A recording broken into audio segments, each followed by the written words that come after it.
here in the perimeter, there are no stars. Out here, we is stoned, immaculate. Hello and welcome. This is the C86 show. I'm David Eastaugh. As you know, we love a special guest. This week it's going to be the turn of the composer, guitarist and bass player. It's the one and only Deb Googe, who I spoke to very recently to find out more about life, love, poetry and all that other groovy stuff, and has very recently collaborated with Cara Tivi to produce a new album called The Golden Thread that's available on the various Bandcamp page and various other places.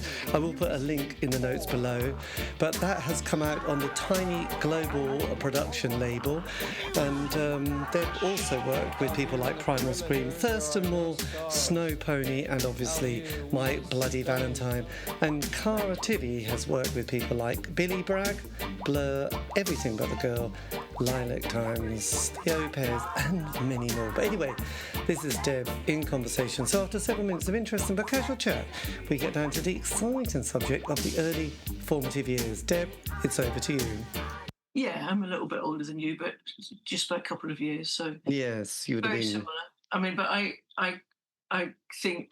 I mean, I'm the youngest of six. So I grew up listening to my siblings' choice first. But I guess the first thing that I chose to be into was it was like glam stuff. That was the first thing I felt was my own, Maybe like just before that, Donny Osmond, when I was very young, I was a big Donny Osmond fan. Oh, yes. And then the Partridge Family. Yes, the David Cassidy, I know. Very early 70s. And then that kind of segued into glam rock, which I think a lot of people of our age got into, really. It did seem very exciting. I mean, there was Donny. There was also the Osmonds with Crazy Horses, which was just one of the most thrilling songs. And then it was Alice Cooper's Schools Out, which also seemed rather rebellious in 1973, I think. I don't know. So you had six. Children, well, not you, but you were one of six. Whereabouts were you in that sort of... I'm the youngest. Oh my God, me too. Well, I was actually one of three, but there was a bit of a gap between me and my other brothers. So, that was a bit of a different one. So, so you would have had a lot gaps between us. Right, my God. The biggest gap was 3 years between me and my next brother up, but there was 10 years between me and my oldest brother. So right. And were they all kind of playing different music? Because I remember talking to somebody recently and they said that they were one of a lot of children, and they just said every room had a different music kind of soundtrack coming out of it. Yeah, I mean, I don't think all my siblings were into music, but like my mum and dad would play one type. My mum and dad, like, they played stuff like the Chieftains and the Dubliners, Irish folk music. They're not Irish, by the way. I don't know why. They were just into Irish folk music and English folk music, Mickey and Griff and stuff like that. Roger Whittaker, and then the kind of the most modern thing they played probably was the Beatles. Yes. Which, were kind of everywhere at the time. Yeah. So there was that. And then my oldest sister was the only one who had her own, she had a tape to tape, which her boyfriend gave her. That was a little later. But she only had one reel, and it was the Everly Brothers. So I remember hearing the Everly Brothers, but actually loving it, like really like sneaking into our room, because we shared a room, and I would have to go to bed first, so I'd listen to her reel to reel, just to the Everly Brothers over and over again.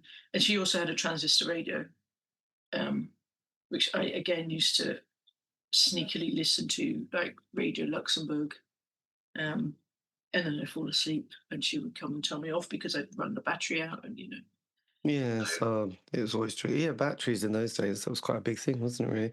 Yeah, I'm glad you mentioned Roger Whittaker, because I remember, I think my mother had Radio 2 on at the time, and in the kitchen, being there listening to this kind of soundtrack of the Carpenters and Burt Bacharach and Roger Whittaker, which I was quite struck by the lyrical content of some of his songs. There was a sort of romantic kind of melancholia to some of his kind of songs, actually. Poor old Roger. So, yes, and kind of stories, which were quite interesting as well. So when did you start playing a musical instrument quite early in life at this stage? We didn't At home, we had like one of the. It wasn't actually a Bontempi organ. It was a sort of cheap version. You know, those organs where you'd have a small keyboard, and then at the side there were buttons that were chords. So we had one of those at home. My dad had a mandolin, which I don't ever really remember him playing, and I certainly never touched. So I didn't like when I was very young. I didn't, but when I was about 14, I guess maybe 14, 15, at school we put a band together as a sort of school project, and that was the first time I ever even considered that I might be in a band. But I didn't have an instrument. I was told by Karen Duffy, who was the guitarist, and she was a guitarist by virtue of the fact she had access to a guitar because her brother was a guitarist. Yes. Karen was going to play guitar. I would play bass, which I didn't have. Joanne would play the drums, which she didn't have, and Elisa, what was she going to? I don't know what she was going to play. There was 4 of us. None of us had an instrument, but sort of later, sometime later, it did actually sort of like half those people dropped away, and I did actually end up in a band with Karen. And my parents bought me a bass from Woolworths, and it was a sort of Christmas birthday present, a joint present. And that was my first bass. I think I was around 15 then. Right. This wasn't the Bikini Mutants then? It was pre that. Yeah, that was like a year or so, a couple of years before that, whilst I was still, yeah, I'd say it was about 14 or 15. I was still at school. Bikini Mutants happened after I'd left school. Like, probably, I think we started that around 1979, 80, something like that. Yes. And that was more because by this point, punk had happened. And of course, that completely changed music for a lot of people. You know, before that, it was like you kind of felt like you had to play. You had to be able to play to be in a band. And I couldn't play, obviously. Like most people when you start, you couldn't play. And then I could play very rudimentary things. And then punk came along and it didn't really matter how rudimentary. In fact, the more rudimentary, the better. So it completely appealed to me for that and many other reasons, you know. So Bikini Mutants was my first sort of proper band, if you like. Although we weren't in any way proper, and we were pretty terrible. Yes. Well, what was the first gig you went to? First gig I went to? Yes. God.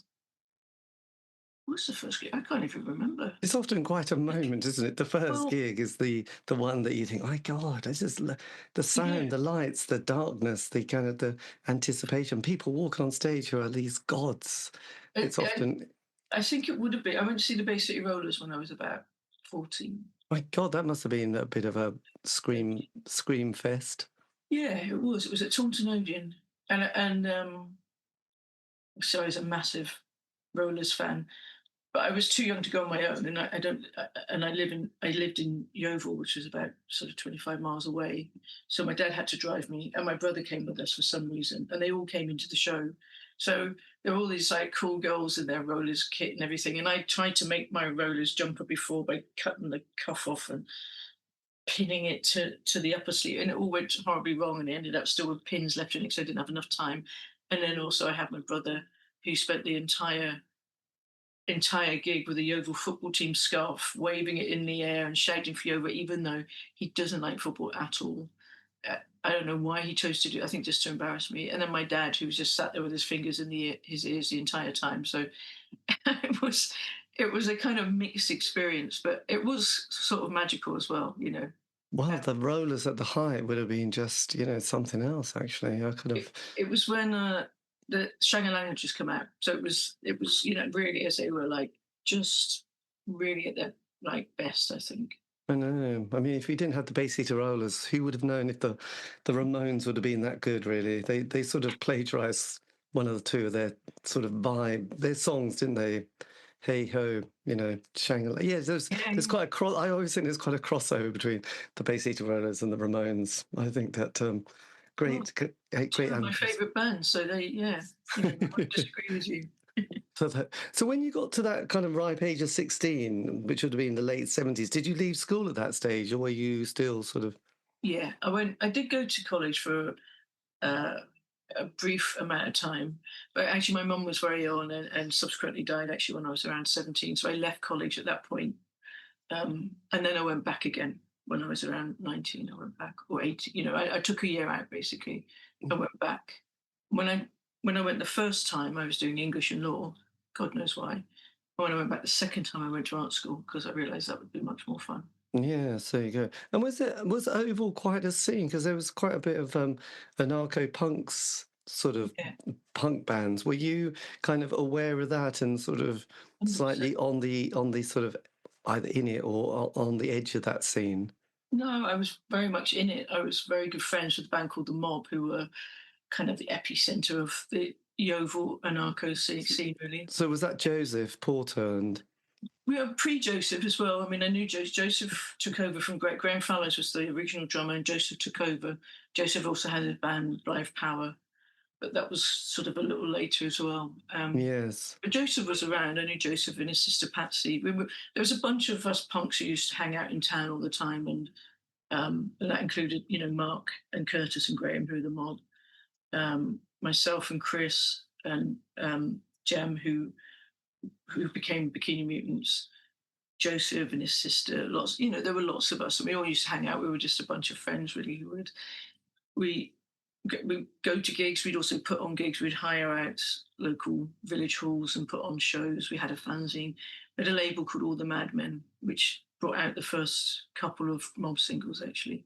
But I was very Excellent. much part of it. You know, there were, and I still see Mark quite a lot, and weirdly, actually, Bikini Mutants. Somebody from a guy called Sean who works at Sean Newsham, who works at Rough Trade, reached out to us during lockdown and said he wanted to put together. We Bikini Mutants did one tape, one cassette tape, and he wanted to sort of put it out on vinyl, and that's still an ongoing process. I think it will happen at some point. I don't know. You know, in lockdown, when everything was just like, yeah, let's do this, and everybody was excited, and we were all at home, so we didn't have anything else to do. It was, you know, took on great speed, and then since lockdowns stopped and we've all got back to normal life, Yes, I kind know. of faltered a little bit, but it's still in the offing, I think. Yes. And did you also get into bands like Hawkwind and go to Stonehenge festivals and things like that as Yeah, part? totally. I went to Stonehenge Festival from, I think, for 3 or 4 years. I think I went there, like from about the age of like 15, I think, when I went to my first one. And Excellent. I remember actually, rather unfortunately, coming back from Stonehenge pretty mashed to do my music exam and consequently failing it because I literally, I don't know, you know, my head was somewhere else, shall we say. I'd had enlightenment at the Stonehenge Festival. Yes, this is true. This does happen, doesn't it, really? It The did happen. Stones, Yeah. yes. And watching Stones sort of amongst other things, yeah. It was, fantastic. yeah. Yes. So your band, the Bikini Mutants, did you support the Mob then? Were you sort of doing quite a few gigs with them? Yeah. Quite a few gigs with them, yeah. Yeah. So that so then sort of kind of I always find the 80s a bit of an interesting time.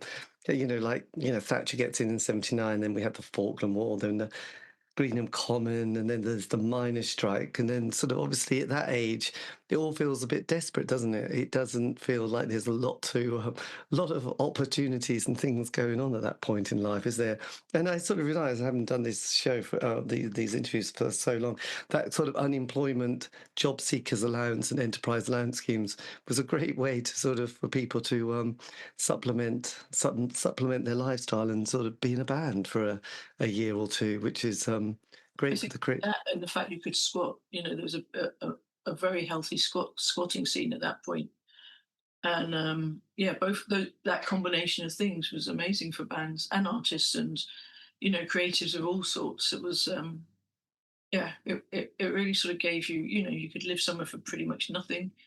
You could figure out ways of paying pretty much nothing in bills, and you got a little bit of money to live on. And, you know, yeah, it was in that way, it And was where was it? very good.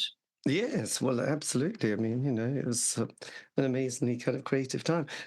How did your musical kind of influences go as the 80s progressed? Because obviously there'd been that punk, post-punk, and then the new romantics, there's a bit of goth and narco-punk, psychobilly, and then indie pop appears in sort of 83. I always think 83 because of the Smiths, but, there was that kind of movement. Where were you heading at that stage? I think, I mean, early 80s, I was definitely very much entrenched in sort of uh, anarcho punk scene. And I was still, I moved up to London, I think, in 82, maybe. I think it was 82. It might have been the beginning of 83. I can't really remember. But, and there was still a massive sort of anarcho punk scene happening there. There was still, like the Anarchy Centre and the ambulance station and all of that stuff. There were lots of things going on in London.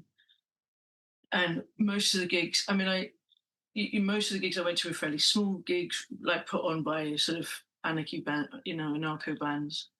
I did also, I love, like, I think the first big gig I went to in London was the birthday party at the Lyceum. So I also liked that, that side of things. Yes. And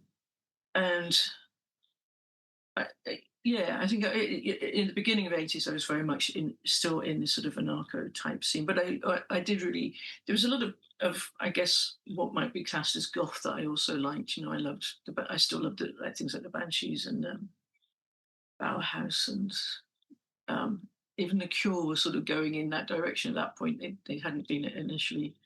Um, so it was sort of anarcho and I guess what might be sort of goth kind of stuff. Yes.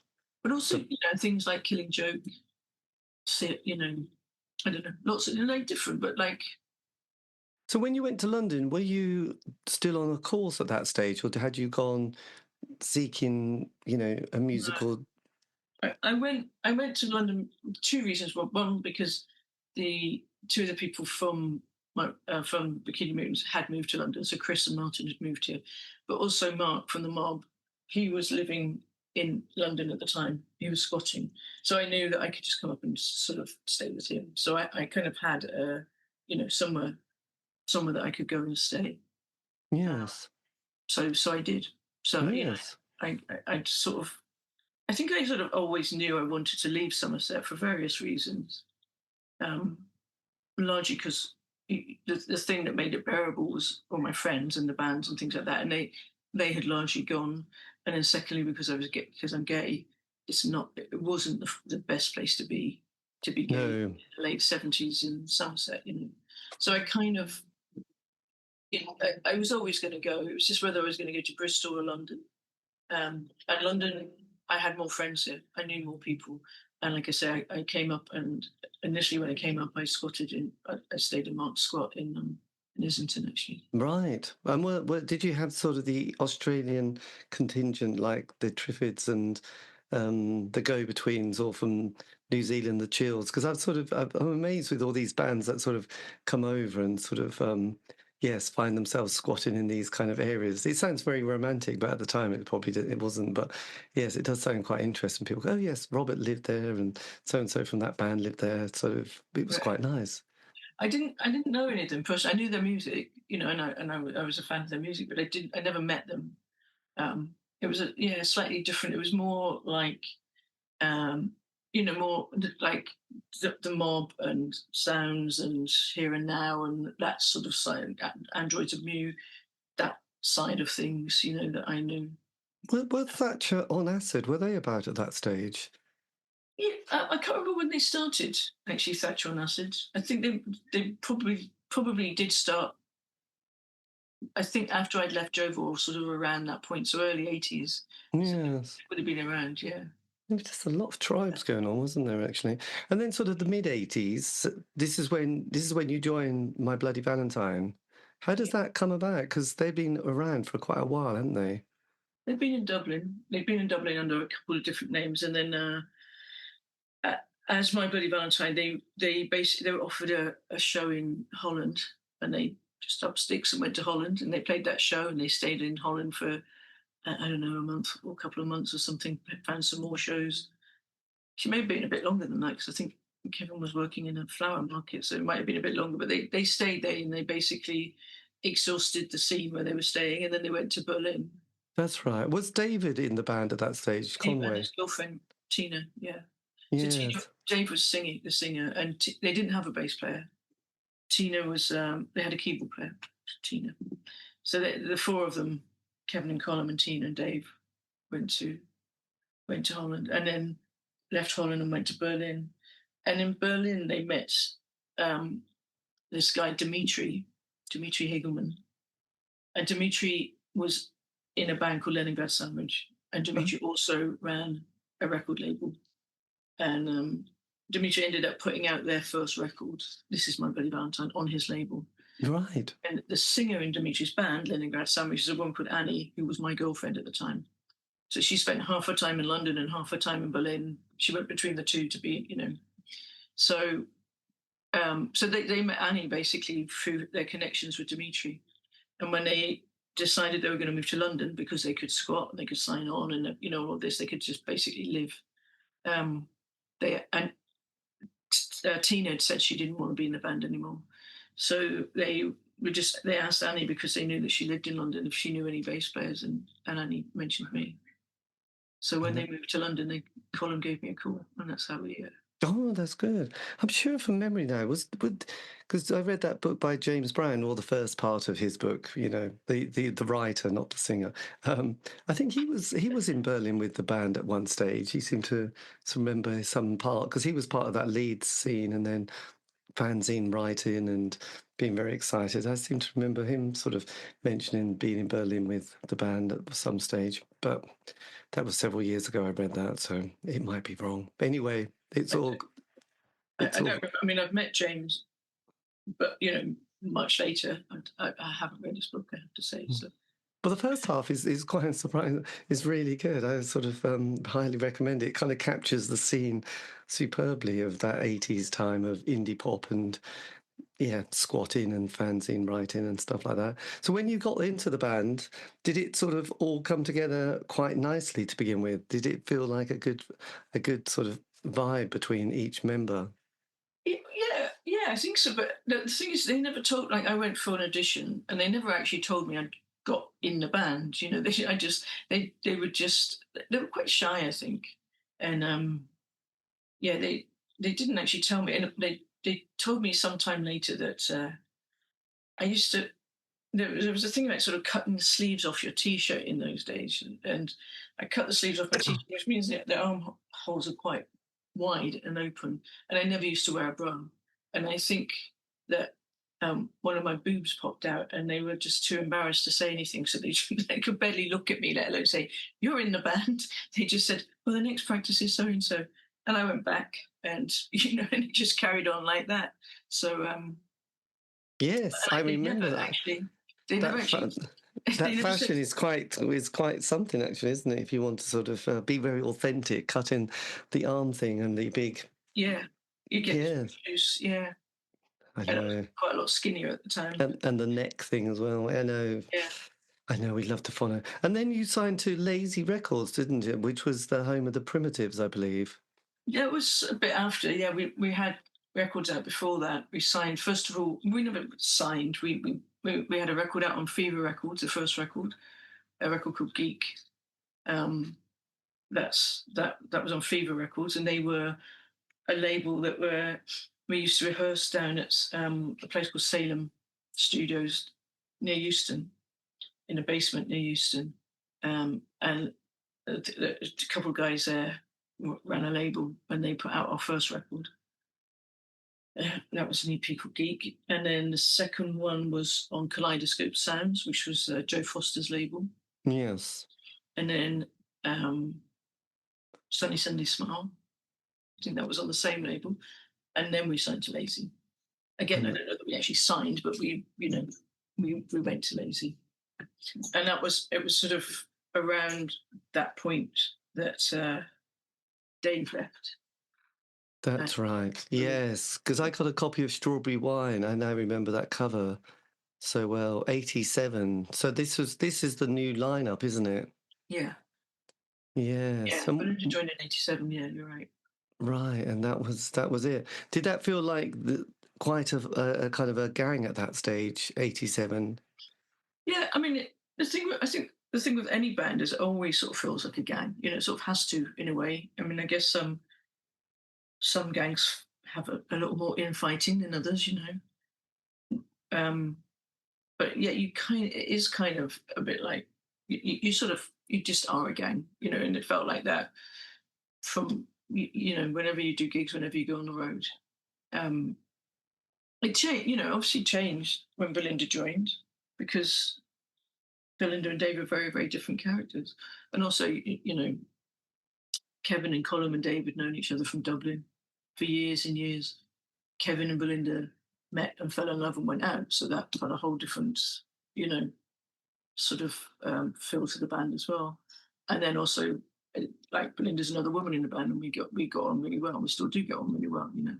So there were lots of, you know, it's different, and the style of the music changed as well because we no longer had Dave as a front person. Dave was very much a front person. You know, he was very chucked himself around stage and was very active. You know, and Kevin and Belinda aren't really like that, although they are front people when they sing and play guitar and they're at the front. They're not show people in that way. You know, as Dave really was a kind of performer in that way. You know. Yes, So God. it was a different energy. Really, the whole thing sort of shifted slightly. I think. Yes, well, yes, it's interesting. It's just thinking of the Fleetwood Mac kind of lineup there with the two women in the band and the relationship in there as well. It's like the indie pop version, isn't it, really? Yeah, although Or not? Colin is no Mick Fleetwood. No, this is true. And then Alan, so does Alan McGee, is he sort of sniffing around the band at this stage with No, he radio? wasn't sniffing around at all. In fact, I think he had an idea in his head that we were just very twee and he had no particular interest in it, in us rather. And then we played a gig supporting his band, Biff Bang Pow, in, I think it was in Canterbury. Right. I'm pretty sure it was at Canterbury Arts Centre, or Colchester, I don't know. No, Canterbury, I think. Something beginning with C, and I probably made that up anyway. But yeah, we basically supported his band, and then so he saw us live, and luckily for us as well, we'd done a tour with the Pixies. We were pretty tight at that point, and I think he was actually quite surprised that we were like live. We were quite different from how he expected us to be. I think he'd heard, you know, like he'd heard Sunny Sunday Small and things like that, but I don't think he was, you know, particularly blown away by it or anything. But live, we were definitely a bit more powerful than he thought. And so he sort of after the gig, he just said, "If you want to put a record out with Creation, you know, and Amazing. do what you like and how you like it and whatever." And it was like, yeah. Were you, because I was a bit obsessed with just a little bit, people like Husker Du at that stage and Sonic Youth. Were they kind of coming on your radar as well, those kind of, Yeah, definitely. especially? 100%. Husker Du, yeah, and Sonic Youth, I think at that point were on all of our radars, and it was very, you know, and it was kind of part of, you know, what changed the way we did things and how we listened to things and yeah, for sure. Yes, because that was an amazing single. You Made Me Realize, wasn't it? Can you remember how that song came about? Because it just kind of, there was that, and then Feed Me With Your Kisses late just after that. But those two just, it's suddenly the moment the band sound incredibly good, don't they? Yeah, well, thank you. I mean, it was done in the studio. It wasn't like something that we, you know, had worked out together before anything. But what I remember about it was like when Kevin was mixing it, and he was like, you know, what do you think? And you know, and again, you know, it's like time is a funny thing, and I might be misremembering it, but I sort of remember saying to him, "Yeah, it sounds great. It sounds like Jefferson Airplane," and he instantly went, "Fuck that," and just like started pushing up distortion and doing that, and this whole, you know, completely, you know, changed the sound. But the Right. single is completely different to how we play it. The way we play it has, you know, really evolved over the years. And like, I think on the record it's like 3.5 minutes or something. And now live when we play it, it can be, you know, anywhere between 15 and half an hour. Yes. Was that the first time you got picked up by John Peel? Yeah, I think we've only done one session for John Peel. Yes. and it was around that time. It was around Feed Me Be Kiss time, I think. Oh God, yeah, I think I've got some recording with him introducing it, and slightly. I think he says "Feed me with your kiss," and then that's it. Actually, but anyway, yes, because there was that, and then so was that the tour that you were doing with Silverfish at that point, or was that sort of 88 or 89, the Silverfish one? I literally can't remember. I mean, we played with Silverfish quite a lot. You know, they were our friends over a number of years. But I can't remember the time at all. What, like the date of things. Things get sketchy after 40 years. Well, they do get a little bit. So they do. When did you do your? When did you do your session? Then did you do a John Peel session at that stage? Like well, as far as I remember, we've only done one, and it was around Feed Me If You Kiss time. So that would have been at like 89, isn't it? Yes, that was. Yes, you. I think it was recorded September or 88. 88, yeah. Okay. Right, there you go. And then you did the tour, which was quite amazing, really, wasn't it? Yes. Were you kind of excited with the kind of response you were getting from the crowds? Because my memory was that it was absolutely rammed and people were sitting on the stage. I'd never seen that before, just in a rather casual way in Norwich at that stage. Like I said, I don't remember the specifics of Norwich. I know, like there was a real after You Made Me Realize came out. There was a sort of tangible difference in the audiences, the number of people in the audience, and also like just the general atmosphere at gigs and things. It did shift quite tangibly at that point. Um, and yeah, it's very exciting, you know. And playing with like bands like Silverfish, who were like, you know, amazing live band, really great energy, and our friends, you know, was a lot of fun. Yes, absolutely. So then, Isn't Anything was the first debut album that came out on Creation. Yeah. And then, did you feel that at that stage, kind of the musical landscape was changing quite a bit? Because I often found that sort of by the late 80s, there was sort of, I think with Ecstasy coming in, and then sort of a lot of those indie bands that I loved during that time were calling it a day. Because, after 5 years, most bands think we've kind of had it. They've had that honeymoon, the first single, John Peel session, first album, tour, second album, it gets a bit, and then a new wave of 16, 18-year-olds start to come along and people thinking, it's kind of time for a change. Did you, and sort of riding that kind of period from the sort of late 80s into the 90s, I always thought, there were those American bands. John Peel was playing that Sub Pop 100 compilation and the Butthole Surfers were coming along, and then you were starting to get that dance scene.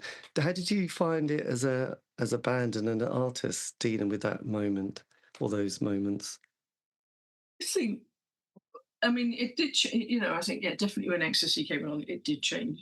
It changed the face of bands. It also changed, uh, like the dancing. It was really interesting, like that, like places like Shoom, for instance. It was really interesting going to those places and seeing what would have been like just like laddish blokes all actually being lovely and hugging each other, and, you know, instead of being jarred up and thumping each other or getting arsey. Everybody was very lovely, you know, and an interesting shift. And also for me, there were some like really amazing things happening, with, particularly with bass sounds. You know, there was a lot of different productions coming along, which I liked a lot. It was really interesting.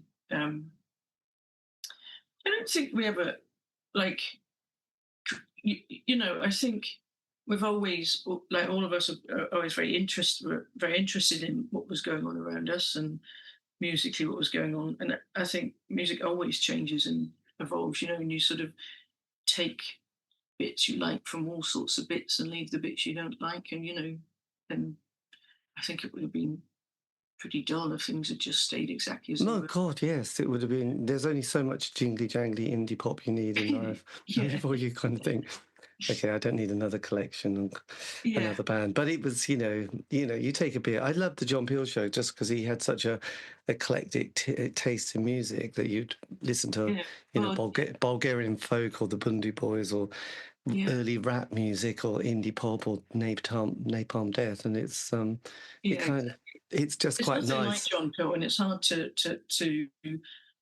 put over to people who don't know him what just how important he was for people of our age. He was just a unique voice, and that show from sort of 10 o'clock to midnight, you would just sit and listen, and anything. It was just like you never quite knew what you were going to get.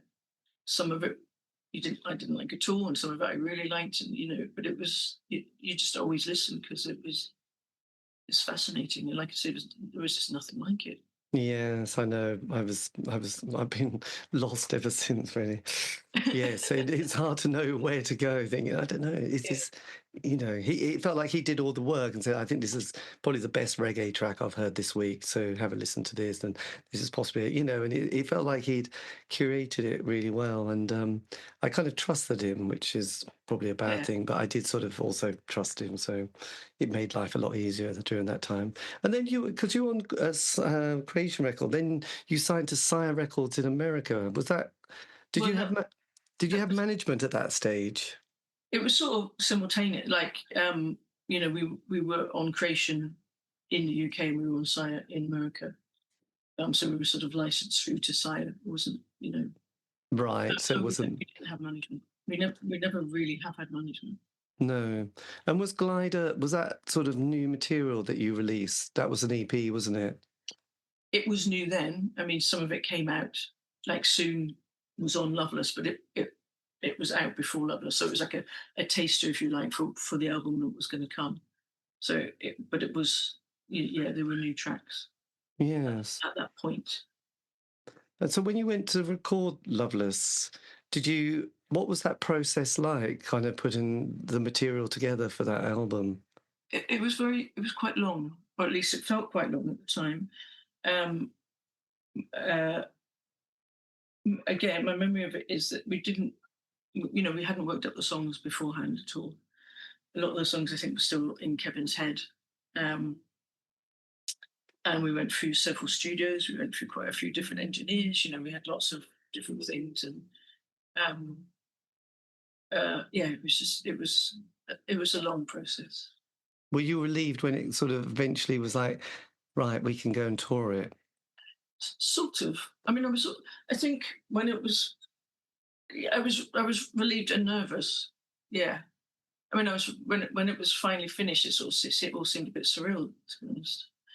And then we did the Loveless tour, and the first show was in Australia, and we were absolutely awful. we had a we had a fifth member called Anna playing flute. There's lots of samples of flute on various tracks, and so we got Anna in to do that. We all kind of rehearsed. It was just actually sort of trying to get it together live was a bit of a nightmare. And Kevin, unfortunately, got taken off to do lots of press things and things like that. So, like, he would be there sort of showing us what to do and teaching us bits and all of this, but not actually physically there quite a lot. And then he did come quite late into rehearsals, but I don't know if it was that we hadn't played enough together, all five of us, or the flight or whatever. But the first show was just awful. Right, yes, that's not a great one to start. Because I do remember going to the UEA to see you. Were you supported by EMP or somebody? I can't remember the band who was on your tour, the support band. But where was this one? The UEA Norwich. I remember seeing them come to see you there, but I can't remember. I seem to remember a support band that were quite well known at the time. I really can't remember. No, well, that's fair enough. Sorry. Yes, well, that's fair enough. I should have done some more research on that. I've always remembered the art centre gig with such fondness, and then I sort of think, oh yes, I do remember now the UEA gig, and it was bigger and it was all right, but there was something, and I just seem to remember there was this much more quite a famous band who wanted to support My Bloody Valentine for sort of getting some sort of street cred. That's the kind of memory of it, actually. I've wiped out of my memory, so I don't know. Can't help you. No, that's fair enough. I'll have a look later. Yeah. So then, after you've done the tour, what happens to your musical journey next? Well, Creation had dropped us basically before we did the tour. So pretty much as the tour started, Creation dropped us. So we toured. We toured for pretty much a year, I think, and then we came back and had to find another label, and we signed to Island Records. And then with the advance from Ireland, we bought a house in Streatham and set up a studio in the house. And then just sort of went mad in the studio really for a number of years. Yes. Yeah. That must have been. That was. I remember sort of doing an interview with John French, who was the drummer for Captain Beefheart and Trackmaster Replicate. It sounded like a horrendous experience for a young person. I guess it wasn't much fun for any members of the house, was it? I mean, ultimately, obviously, you have fun along the way. You know what I mean? But ultimately, I left because I just I wasn't enjoying it anymore. Colin had already left.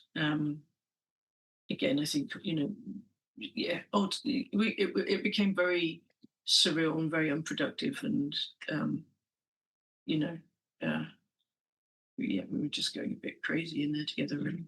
Yes, it sounds like Apocalypse Now, really. So then you sort of mid-90s, you form another band. I left My Bloody Valentine thinking I'm never going to be in a band again. I've done it. I've had enough. And within about 2 months, I think I didn't really. It wasn't like I consciously formed it, but my girlfriend at the time was a woman called Kath Gifford, who she was a keyboard player in Stereolab, and she left Stereolab and became the singer in a band called Moonshake. And then she was also doing her own solo stuff. So she had given me some of her a couple of solo songs to listen to, and I basically put some bass to it. And then sort of before I knew it, I was back in a band with Kath, and we formed Snowpony. God, that's fantastic. Yeah. And was that kind of what you kind of needed spiritually as well as emotionally? Yeah, probably. Yeah. I mean, it was, like I said, it sort of happened by accident. It certainly wasn't wasn't in my thoughts when I left My Bloody Valentine, but it happened very naturally. And I guess because we were going out as well, it was like it just happened very organically. And it happened quite quickly, really. She'd been sitting on quite a few songs, and everyone she hand over, I just put more bass to, and then before you knew it, we got. Uh, I think there was an EP first, and then an album came out. We did actually sign to a label called Radioactive in. Yes, and this was the kind of John Major New Labour years of Britpop, really, wasn't it? So, did it feel? I mean, it's a great sound to the album. Did you tour with that as well? Did you sort of go on the road? Yeah, we did. We toured a fair amount, actually. Quite a lot more in the States than we did here. We did a couple tours here, but we mostly toured in the States because the label was an American label. Yeah, and we did a few supports tours as well. But yeah, we played a fair amount. Yes. So you did the slow motion world of Snowpony, and then sea shanties or spaceships, which is Yeah. very. So when that came out, was that towards the end of the band's life at that point? Well, we didn't know it, but yeah, I guess so. I think it. I think it was it was due for release on September the 11th, 2001, and world events took over basically, and our little record sort of got lost, and we never really kind of recovered from that. So Yes. it wasn't like it wasn't like we sort of personally imploded or anything like that. Although actually, Kath and I did split up, but we carried on after that. We were still friends, but no, it was really, like I say, the record was due to.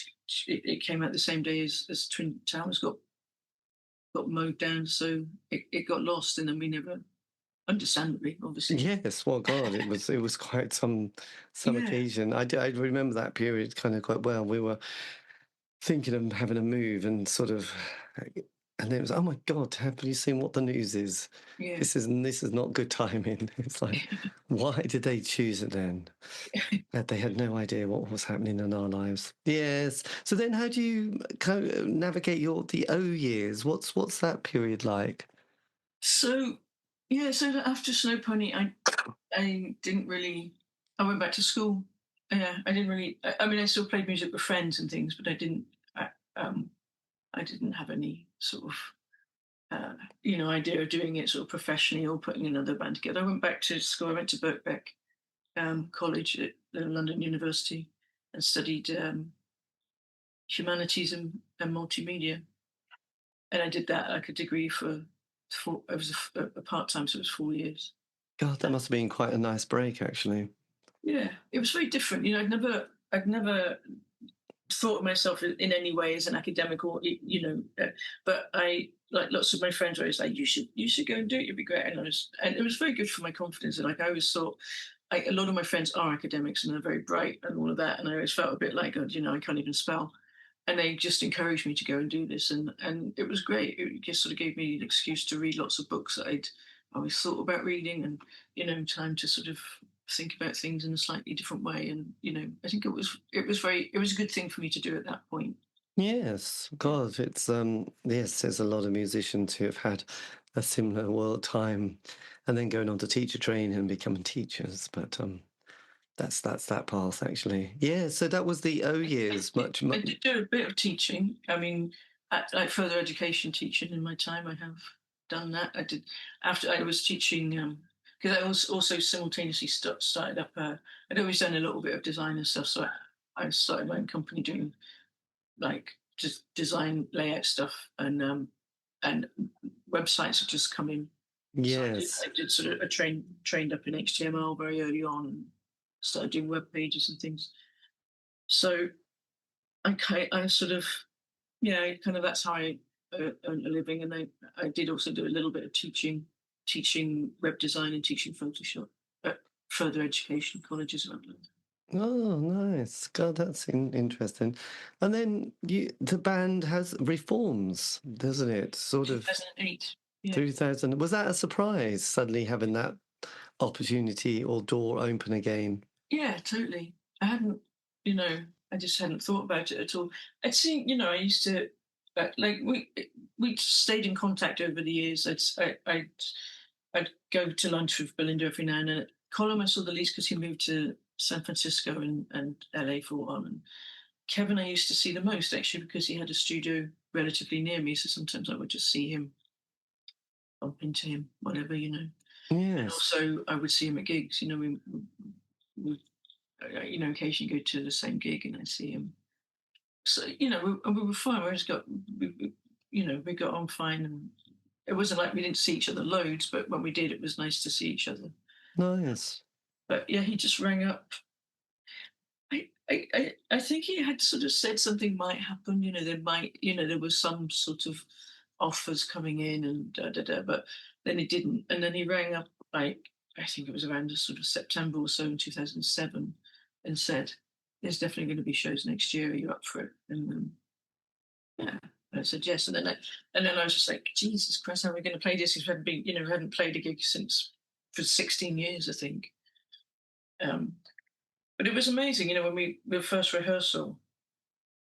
It's funny when you know people that well. You've got such shared history with each other. It's almost like you've just gone to the toilet and come back into the room.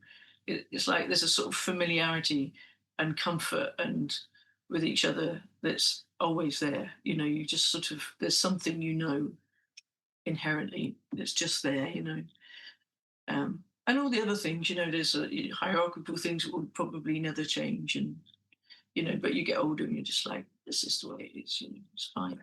Yes. My God. And then you played the famous Coachello, which was that was that quite surreal? Yeah, it is surreal because it's it's so not like English festivals. It's full of sunshine, and there's Yes. like beautiful people in bikinis dancing around it, which is not how, it's not like people getting pissed and falling in a puddle of their own puke. No, no scrumpy and acid and Yeah, exactly. Very, I mean, as far as I could tell anyway, yeah, just very noticeably not as druggy as English festivals, which are essentially an excuse to just go into a safe space and take loads of drugs and listen to music, They, yes. they function like Coachella just seemed very different. It was very clean cut and, everybody was just like say in bikinis. Not everybody, obviously. But yes, but it's There's quite quite a lot of, skimpy. Lots of not many sort of wellies and people looking like they're stuck in mud. yeah, exactly. It's Um, not. and very beautiful, so beautiful surroundings. And it was the first festival we'd done, so that was quite surreal. Yes. Like a big, well, it's the first we had done. We'd done Reading in like '88 or '89, whatever it was. The first year it went indie. We played at like 4 o'clock in the afternoon at Reading. But as the My Bloody Valentine that people know, with the sound that we developed, it was the first time we played it outdoors. So that was definitely kind of scary but interesting. But I think it worked. Hard to know, of course, because I'm not in front of the PA, so I don't know. No, absolutely. But did you feel, unlike the Australian gig, did you feel like you'd captured a sound that you felt like that was good? I think we all felt all right about, we're never massively congratulatory to each other or anything. Feeling all right about something is pretty good in MBV world. It's like, that was all right. Yes. Yeah. And then the third album, was Mm. that an okay experience? Well, it was an experience. Like, bear in mind, I left My Bloody Valentine in 2000. No, in 1997. I'm talking about. Um, so it's an experience that I missed most of. Kevin. It's pretty much, Kevin did most of that on his own, really, in the studio on his own, even with us not around for quite a lot of it. I had left. Colin had left. Belinda. Yes. I don't know that Belinda ever actually officially left, to be honest, but they got rid of the Hams in the studio and things, so we weren't together. And Kevin got another studio that was just a studio, not in his house. Um, so it was just him going down there a lot on his own doing that. So it's not really. It wasn't an enjoyable or unenjoyable experience. I wasn't present for most of it, because I wasn't there between. I wasn't even in the band between '97 and 2007, and then we toured. We did this sort of reunion tour, and then we toured again a little bit the following year, and then Kevin sort of got back to work on that, and then I went off and joined Primal Scream. I guess that's what I did next, is it? Yes, Primal Scream. God. And what was that like as an experience? It was a lot of fun. By the time I joined them, they weren't, the mad sort of party heads that they had been. Bobby is totally clean these days. So it wasn't as mad as it was back in the '90s or anything, but it was fun, And they're a completely different style to what I've been used to. So it was a challenge. It was, musically, it was very interesting for me to play something that was so completely different. When Bobby asked me if I wanted to join, my first reaction was, "Yeah, but I don't play like Manny." And he was like, "I don't want you to play like Manny. I want you to play the songs like you." Um, and I sort of couldn't even wrap my head around playing the songs like their songs in my style. But it was, it was fun learning a completely different style. And they're a really good fun band. Like, the gigs are great. People just, I think people do still take a lot of drugs at Primals, even though they don't particularly. Yes. It's a party atmosphere, and people sing along, and it's, yeah, it was a good time. And Yes. I like them all a lot. We'd known each other obviously from creation days. We'd met.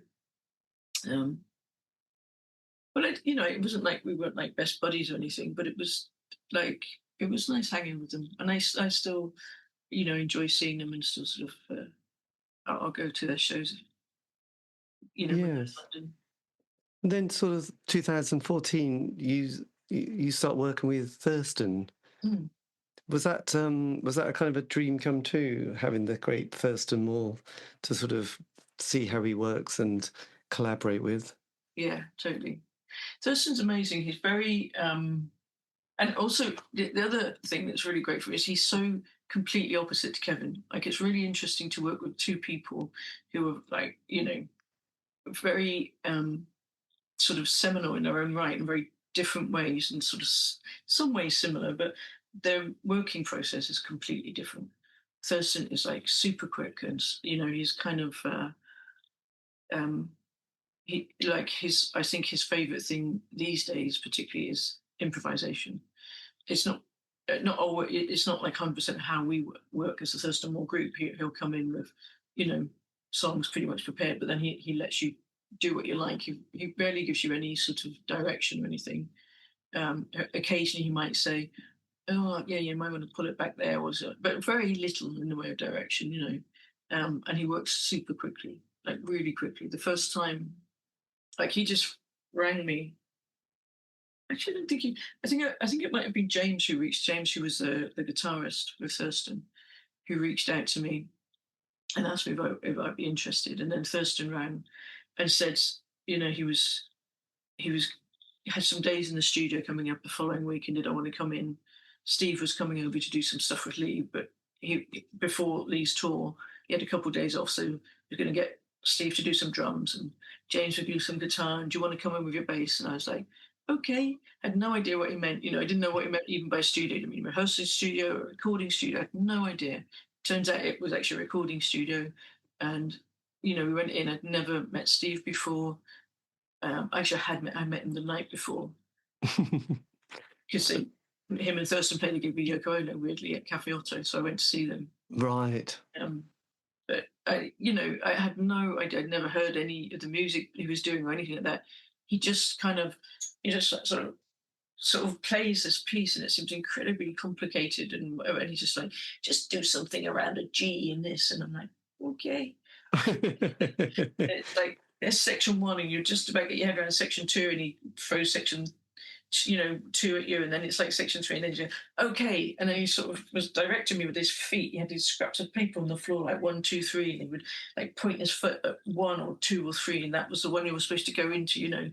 This like what seemed to me like really complicated sort of 10-minute piece of music would suddenly sort of form in front of you, and I didn't know that it was all being recorded, but it was. And after about sort of 3 run-throughs, I was just thinking we're just warming up. He's like, yeah, I think we got it. And I just moved on to the next one. It was like, I have no idea what's going on.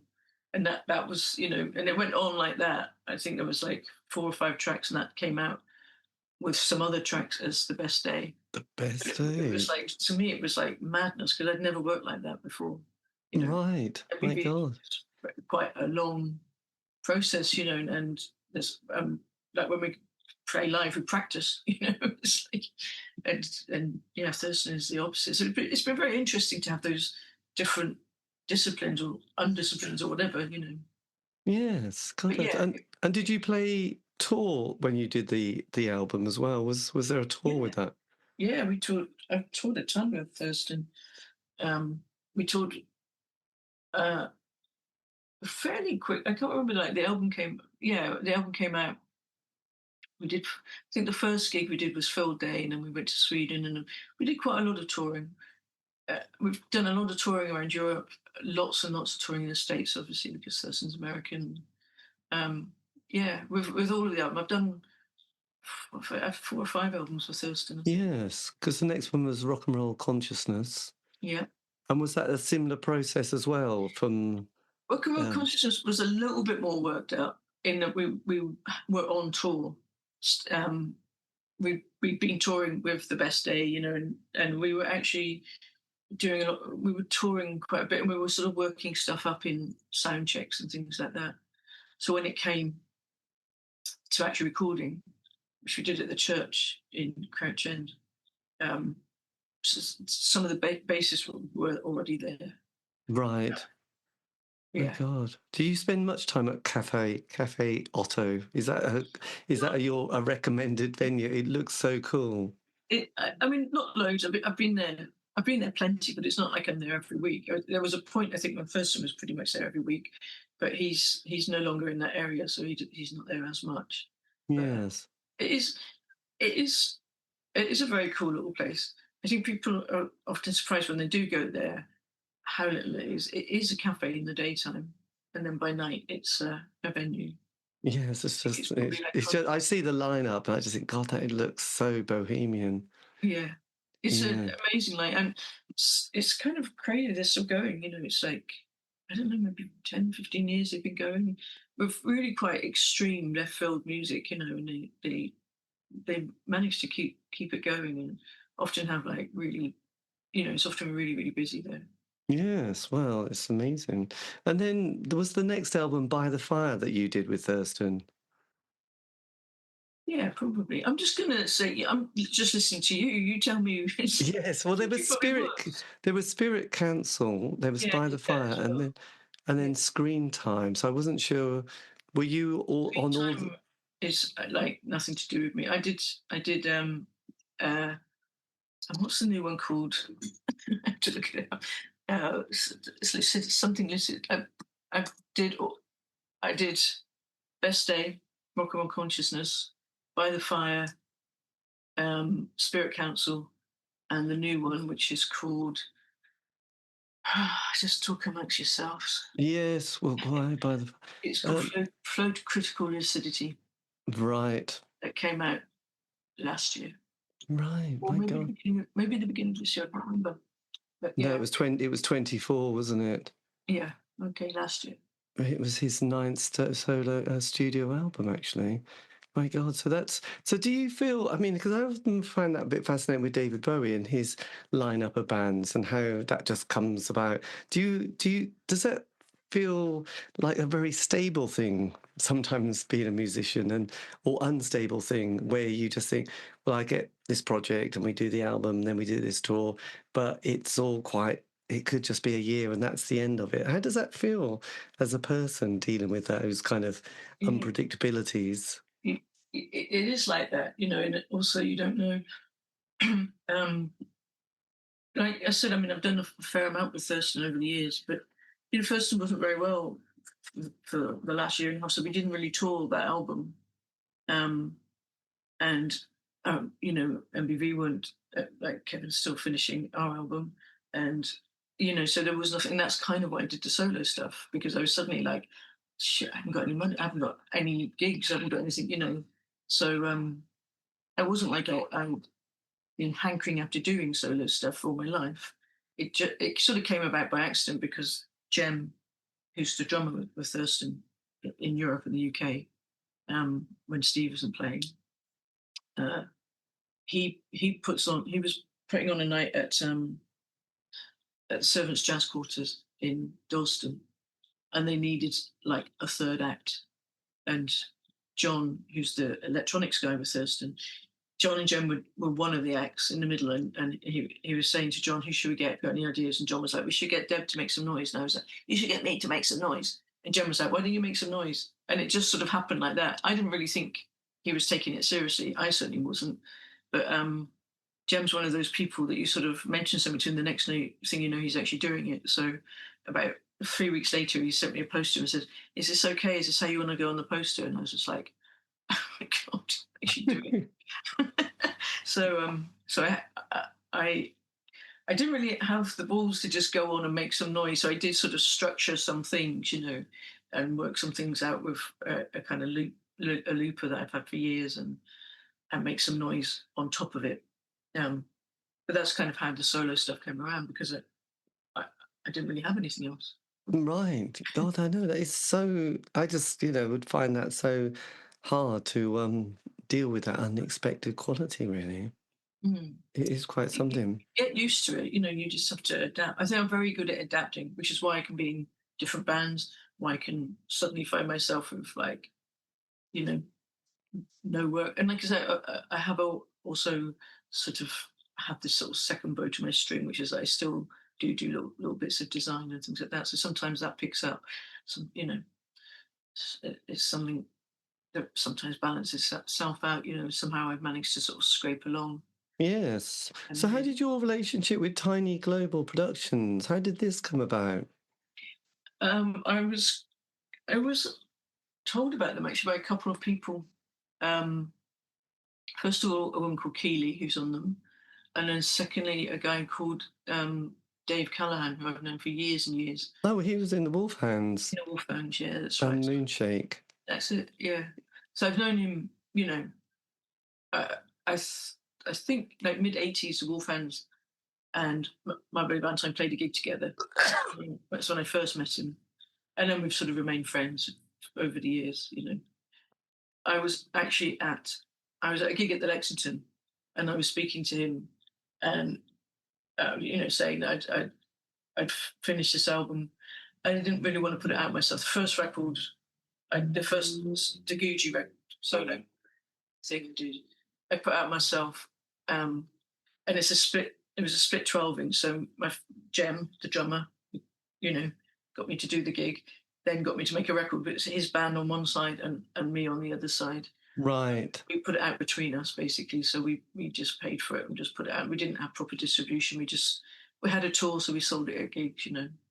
I sold it from my website. But I didn't want to do it that way. I was like, it's just, I mean, I loved to go to the post office, but it was just like every day you go there with one record and, queue for 2 hours to send a record off. And so, and also, I just wanted to have proper distribution and nothing else. The record was finished. I wasn't looking, I wasn't interested in an advance or anything like that. I didn't really, or very specifically didn't want to be tied into signing to something for years or anything like that. I didn't think anybody would sign me like that either, but so I just mentioned it to Dave when I was at this gig that I was sort of looking around at labels, and he mentioned Tiny Global Production because he's on them, and said Yes. he thought they'd done a pretty good job with him. I think he's had 3 albums out on them, and then weirdly, simultaneously, Keely, who was the support band that night, actually, they were supporting Mickey Bereni. She had just moved to that label. She also, was saying she thought they were pretty good. So I reached out. I actually sent a link to Dave and said, could you pass that along to them? And they came back to Dave super quickly and said, yeah, we love it. We'd love to do something. And then I wrote to John, who runs Tiny Global Productions, and never heard anything back. It was really weird. It was like, oh, that was weird.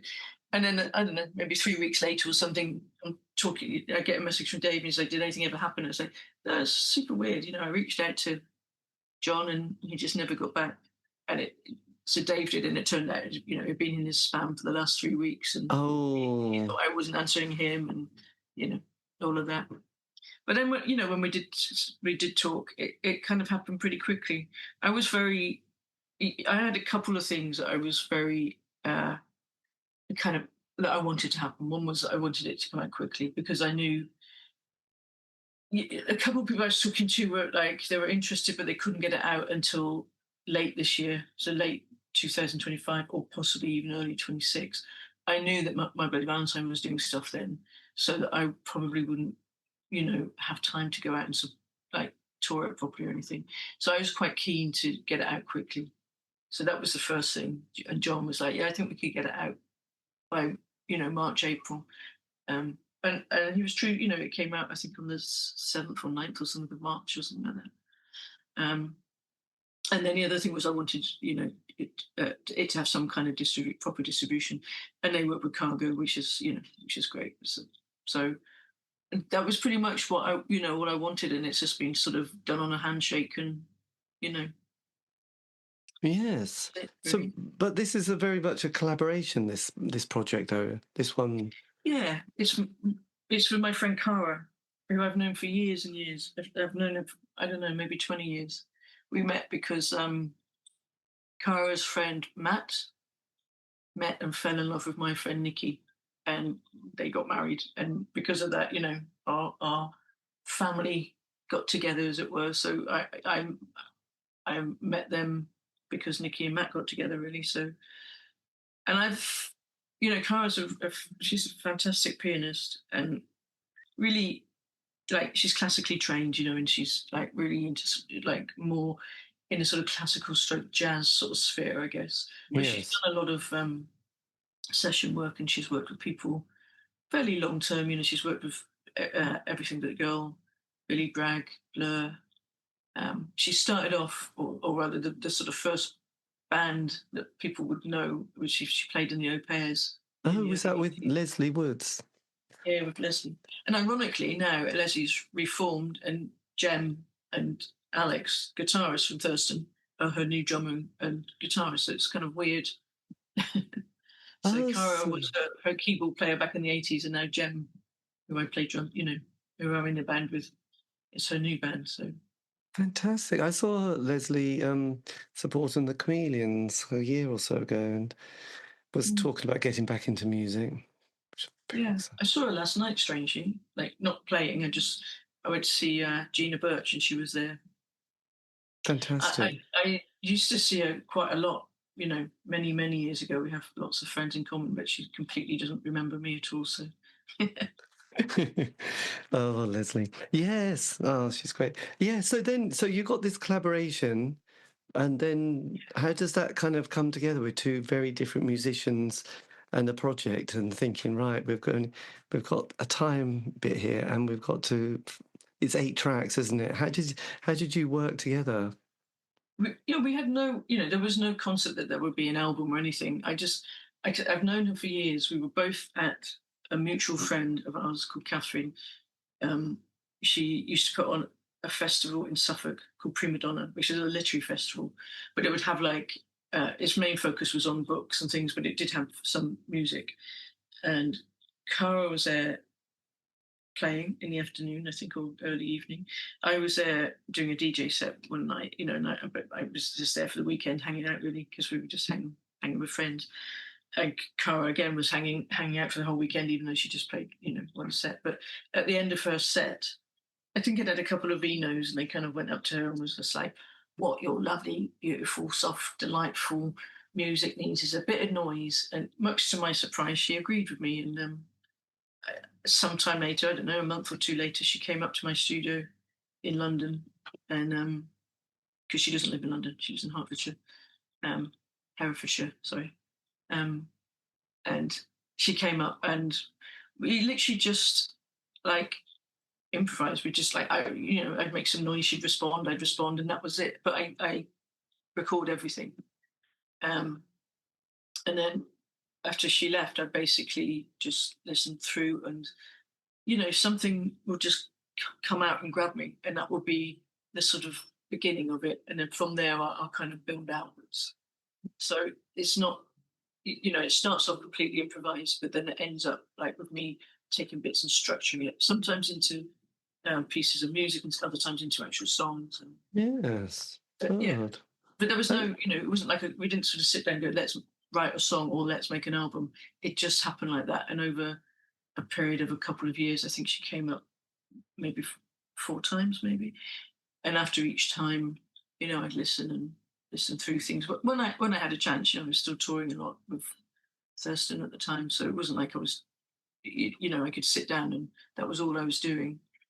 But yeah, it just sort of slowly happened yes. over a Because couple it's of quite years. different, because there's a lot of the tracks like you take it with you when you go, and then yes, I mean that's quite a delicate little piece, isn't it? That's got a rather sort of beautiful piano piece through it, and Yeah. and sort of a nice sonic quality. So that's probably my standout track on the album. So yes. So how did a piece like that come about? The same way, it just starts off as an improvisation, and then I mean, I can't remember specifically how any like which bit I hone in on. I just listen through. I record everything, and then I listen through. Sometimes nothing, nothing grabs me. I'm just listening. I'm like, yeah, this is all right. And then sometimes just a little bit will just kind of, get into my head, and then I'll listen back through that. And it might be, sometimes the sort of piano melody or something will trigger a song, a melody in my head. will trigger something, and a song will grow out of that. And then it's just like a jigsaw, sort of piecing it together, and And what about the lyrics? yeah, they often they come like there'll be one main sort of refrain that just sticks with my head, and then they build from that. It's not, you know, I don't, I know some people sort of, it's not like some people say, oh, these things are just delivered, you just have to be open, and it's a little bit like that, but it also is like, I have to sort of put myself into that mood and into that space, so I have to make time for it. It's not like I'm just sitting on a bus and suddenly a song is dumped into my brain, Right. Yes. But I kind of, I live with them. I live with them around me for a while. Like I might have them on my phone and just listen to them to what, wherever I've got with it, you know what I mean? And it might just be like 30 seconds and I listen to it and it just sort of, in my head, it just starts to build. And as I sort of build the sort of puzzle, the sort of sonic puzzle together, then words might occur to me. I'm Yeah. quite sparing with words. I think I'm not because I don't like really word. It's just that I'm not used to. It's not like I'm a lyricist by trade or anything. It's just you know. Yes. God, it's an interesting. Is it difficult to know how when a song is complete during this process? When you think, right, I can now say this is done, or could you just keep I, changing bits forever and ever? I think you could change bits forever and ever, but I'm quite. I sort of get to a point with them. Like I've already I've probably I've done 2 or 3 of the next album, or what might be the next album. Who knows? I might stall at 3. But since that album, I've done like 3 more pieces. And I get to a point with them. Like I certainly know when they're not finished. I'm like this. Just there's something there for sure, but it's not. I haven't got to it yet. And when I kind of get like, there's 2 pieces at the moment where I'm happy with. They're fine. And I stop at that point, knowing like once everything else is together, I might tweak things. I mean, not major. Nothing. There's just like on one of them, there's something happening with one specific drum. I would like that to flutter and not just be a straight drum. You know what I mean? Like a straight hit. I want it to flutter. It's just Right. things like that start to occur to me when I live with them for a while. But I'm pretty good at going, no, that's fine. I'm moving on from that one. What program do you use for that, all that production? Mostly Logic. Right. My God, that must be. You must have a hell of a filing system. Yeah. I am quite organised actually, as it happens. Yeah, but a lot of it is, like it's because it's all it's all improvised to start off with, and then as I put it together, it might be that like weirdly the things I will add on later are the more sort of straight things. Like it might sort of be there, and then I'm like, but it needs to be pulled together with like a straight bass line or a straight guitar line or something, or like one straight drone or something that wasn't there in the improv, so that I will put on later. But again, when I'm working it might just be like a sort of 5-6 minute section of what was a 20-minute improv. Right. So I'm aware that there's still another 15 minutes of this I've never bothered to listen to. There's loads of stuff I haven't listened to. And I Yes. may or may not ever listen to it. I don't know. And when you played it back to Cara, how was her response? Was she kind of amazed? Because obviously she's added her bit and then you've added your bit, and then she thought. And it's totally different from when she left. Also, so I think it's kind of hard to remember exactly because when you improvise things, you don't really know what you're doing. So to remember it is pretty much impossible. But obviously you have a sort of musical language. And I mess with that a little bit because, when I edit, sometimes I flip things around. They're not always in the order they would be. So for her, the pain has been when we went to play it live. she had to sort of score things for herself, which is just like, that's not what I would do there. It's not Right. like naturally where I would go, because I've basically taken something that was like, 2 minutes before and plopped it there because I just want it to be there. I just like the sound of it there. I've ended things where they shouldn't. I got a weird thing about things ending like in a suspense. Not quite where they should end, and that's not Yes. natural.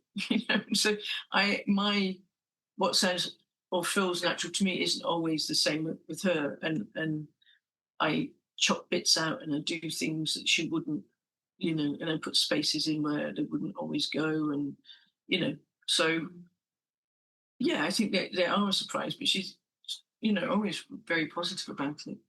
As an artist, then, this sounds like you're very much more right in the music. Have you changed a lot over the decades then with the way music is and how you sort of want to be part of it rather than being on the sidelines? Because obviously you've taken the baton, haven't you, on this project and have immersed yourself and not a bystander.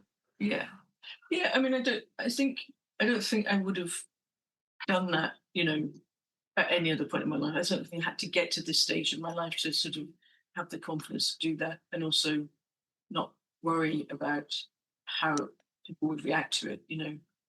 I think when you've been in a band like My Bloody Valentine, it's very natural for people to compare you to My Bloody Valentine or compare you to Thurston, or you know what I mean.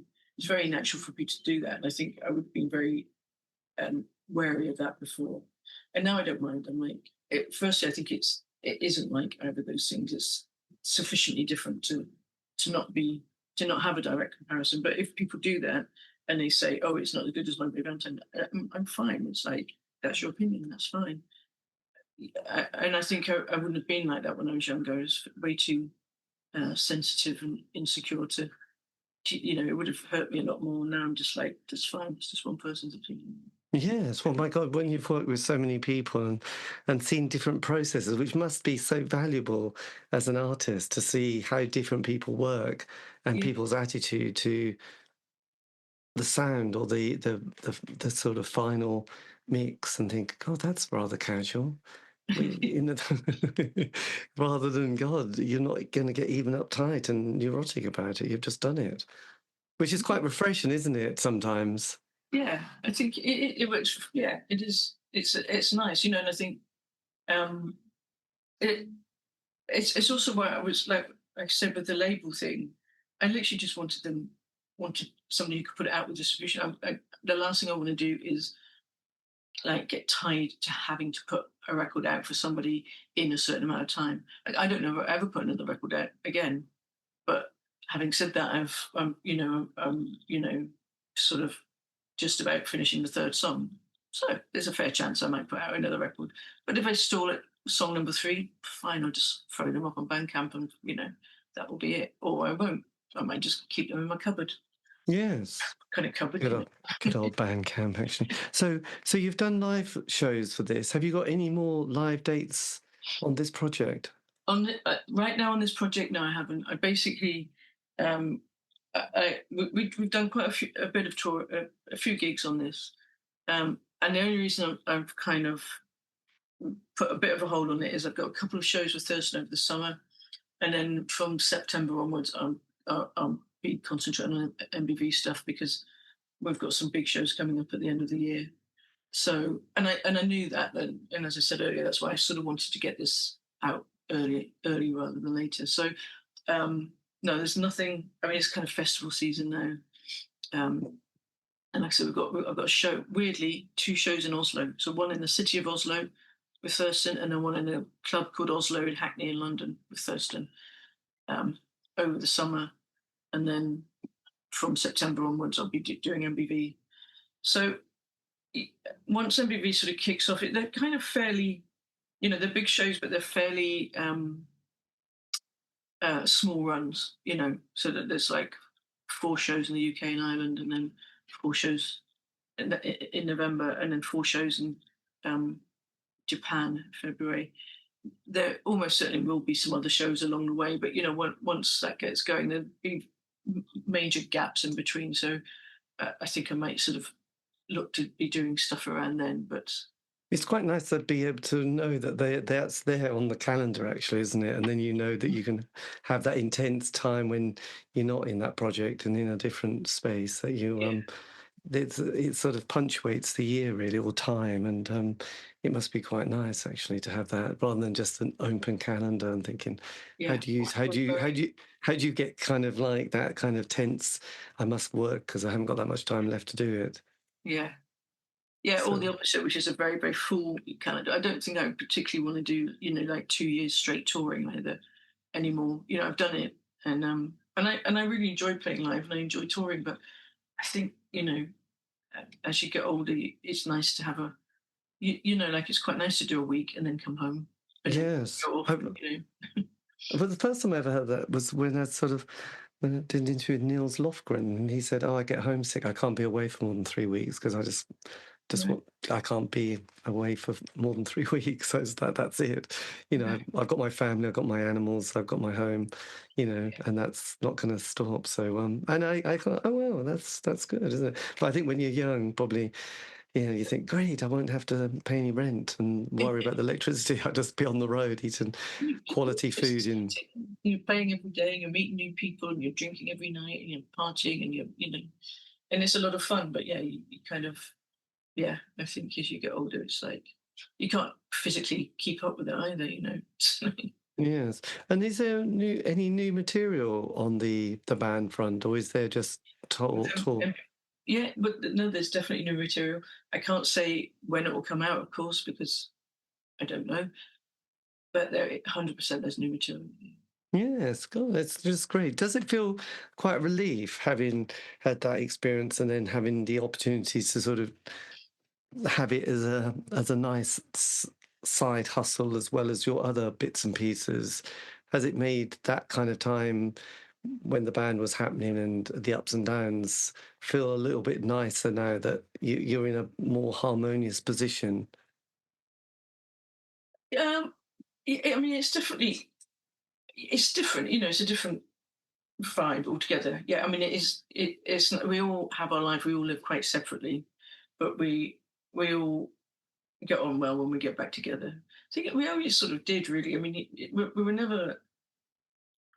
Obviously, we argued at times. Obviously, because there's four very different people, um, and we know which buttons to push sometimes as well. So, It's always good. yeah. Always good. Always- But we've That's always love. sort of been able to, get over it. It's never, we were never, like lots of bands, it's like musical differences. Often that's money, and some bands it's money, and that's always money. And it was never either of those things. It's never been musical differences or money arguments or anything like that. I think we were like literally just going a bit mad before. And when well, we have enough space from each other, and we all have our own lives, and we all respect each other and each other's lives enough to have a nice time when we are together. Yes. So And the joy of age is you realize that you can't take it too much for granted anymore. So yeah, exactly. Yeah. if as the opportunity, if you got it, it's like don't mess it up. Because 5 years time, who knows where we'll be. So yeah. But have you got any American dates lined up, or have you been to Not America? with the Valentine's, you mean? Yeah. Nothing at the moment. Um, yeah, nothing solid at the moment. We'd like to, but just sort of things are being worked on. But at the moment, the only set dates are the UK